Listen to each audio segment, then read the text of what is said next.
So then are the techniques that you use or the strategies you use matched to those particular stages? Exactly right. We call that stage matching.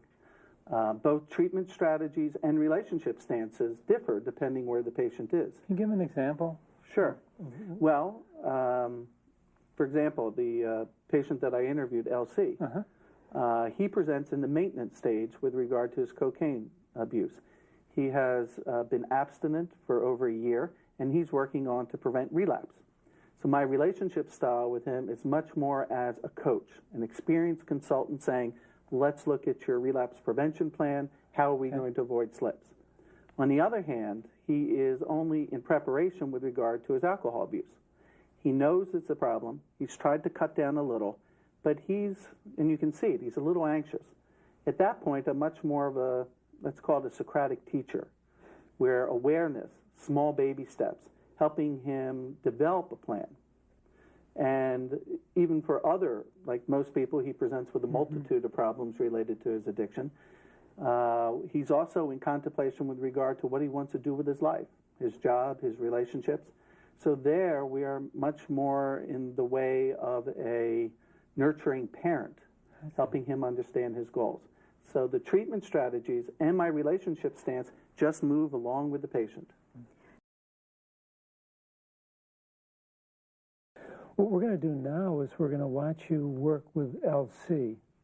Can you help our viewers know what they should be looking for, how this model's working? Well, within the context of the single session, I would hope they would see three things. Okay. First, how we assess the stages of change by asking him where he is in this process. And then how my relationship stance and treatment strategies differ depending upon which stage of change he is. This is somewhat subtle. In fact, one of my supervisees once said, you know, I always imagine you held up a sign to the client and said, you are now entering the contemplation stage.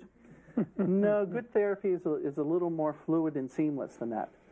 But if you, for example, compare our discussion and how I am with him during maintenance to his very hesitant, almost halting ways of improving his alcohol use, you'll notice that we're really relationally and technically doing different things.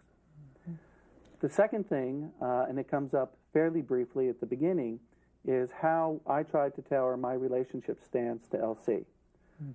In the same way we try to adapt treatment, the treatment of choice, we're also trying to customize the relationship of choice. And third, though it's fairly brief in this, we do try to accelerate the whole change process by mobilizing as much as this man's strengths, past successes, through self-help. So I gave him a list of some self-help groups, books, and movies that other of my patients and colleagues have recommended. Because once again, therapy is a small part of his greater change enterprise. So we look for assessment, the tailoring of the strategies and the relationship style, and then the use of self-help and other methods to enhance the intervention? Yes. Great. It's a great summary. Let's watch.